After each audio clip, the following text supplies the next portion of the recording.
नमस्ते friends, आज आपण मस्त अशी जेवणाची लज्जत आणि तोंडाची चव वाढवणाऱ्या झणझणीत असा कच्च्या कैरीचा ठेचा कसा बनवता याची रेसिपी बघणार आहोत. तर हा ठेचा बनवण्यासाठी मी इथं एक मोठ्या आकारातली कैरी घेतलेली आहे. आता उन्हाळ्याचे दिवस चालू आहे, त्यामुळे भरपूर बाजारात अशा कैऱ्या येतात. त्यामुळे अशा पद्धतीने एकदा ठेचा नक्कीच बनवून बघा. त्यासाठी मी इथे एक कैरी घेतली. आता ही कैरी स्वच्छ धुवून घेतलेली आहे. आता मागचा देठाचा भाग अशा पद्धतीने कट करून घ्यायचा आहे आणि ही कैरी आपल्याला अशा पद्धतीने कट करून घ्यायची. तुम्हाला जसं हवी तशी तुम्ही कट करून घेऊ शकता. आता कैरी कट करून घेतल्यानंतर त्याच्यामधला जो भाग असतो तो आपल्याला काढून घ्यायचा आहे. आता तुम्हाला हातावरती कट करता येत नसेल तर तुम्ही चॉपरवरती ठेवूनसुद्धा कट करू शकता. मला चॉपरवर ठेवून कट करण्यापेक्षा हातावरती एकदम पटकन कट करायला जमतं, त्यामुळे मी इथं हातावरतीच कट करून घेणार आहे. अशा पद्धतीने कैरीचे बारीक बारीक तुकडे आपल्याला करून घ्यायचे आहेत. बघू शकता तुम्ही अशा पद्धतीने, जास्तही बारीक नाही किंवा जास्तही मोठा नाही, अशा पद्धतीने आपल्याला कैरी कट करून घ्यायची. आता मला चॉपरवर एवढं जमत नाही फास्ट, त्यामुळे मी इथं हातावरती अशा पद्धतीने कट करून घेऊ राहिले. तर बघू शकता एकदम सहज अशा पद्धतीने ही कैरी कट होते. आता सगळी एवढी कैरी मी इथं कट करून घेतलेली, अशा पद्धतीने तुकडे करून घेतलेले आहे. आता सगळ्यात अगोदर तर काय करायचं आहे, आपल्याला एक मिक्सरचं भांडं घ्यायचं आहे आणि त्या मिक्सरच्या भांड्यामध्ये कैरीचे सगळे तुकडे आपल्याला टाकून घ्यायचे आहेत. एकदम सोप्या पद्धतीने अगदी 5 मिनिटातसुद्धा हे ठेचा बनवून तयार होईल. तुम्हाला जर इथं खलबत्त्यामध्ये ठेचून घ्यायचं असलं तरीसुद्धा तुम्ही घेऊ शकता. मी इथं मिक्सरच्या भांड्यामध्येच फिरवून घेते. बाकी तुम्ही खलबत्त्यामध्ये सुद्धा याला ठेचून घेऊ शकता. आता सगळी कैरी इथं मिक्सरच्या भांड्यामध्ये टाकून घेतलेली आहे. आता त्याच्यामध्ये लगेच 8 ते 10 लसणाच्या पाकळ्या टाकून घ्यायच्यात.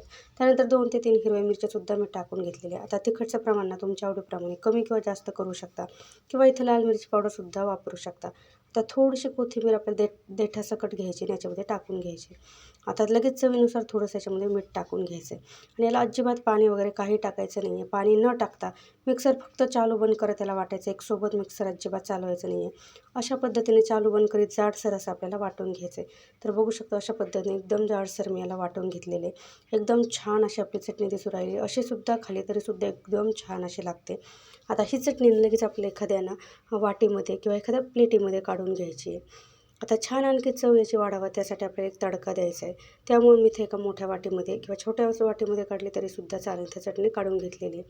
आता मस्त एका छोट्या वाटीमध्ये कडकडीत तेल गरम करून घ्यायचं आहे.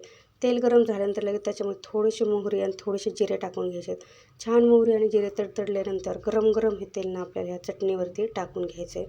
मस्त कडक कडक तेल टाकायचं आहे, म्हणजे छान असा तडका ह्या चटणीला बसतो आणि मस्त अशी मिक्स करून घ्यायची. तर बघू शकता मस्त असा आपला कैरीचा ठेचा बनवून तयार झालेला, अगदी छान. तुम्ही जर एकदा अशा पद्धतीने खाल्ला सारखं सारखं असंच बनवून खाता आणि एवढा छान आपला हा कैरीचा ठेचा बनवून तयार झालेला आहे. आणि मेन म्हणजे अजिबात कुठलाही टाईमपास न करता अगदी 5 मिनिटातसुद्धा बनवून तयार होतो. कधी कधी तोंडाला चव नसते आणि काय खावं काय समजत नसतं त्या टायमाला तुम्ही अशा पद्धतीचा ठेचा नक्कीच एकदा ट्राय करा. भाकरीबरोबर, चपातीबरोबर, कशाबरोबरही खा, एकदम अप्रतिम लागतो. तुम्ही माझ्या सांगण्यावरून एकदा नक्कीच करून बघा आणि कशी वाटली रेसिपी नक्कीच कमेंटमध्ये सांगा. रेसिपी कुठल्या क्षणी थोडी जरी आवडली असेल तर एक लाईक नक्कीच करा आणि चॅनलवरती नवीन असेल चॅनलसुद्धा सबस्क्राईब करा. नक्की अशा पद्धतीने ठेचा बनवून बघा. रेसिपी बघितल्याबद्दल धन्यवाद.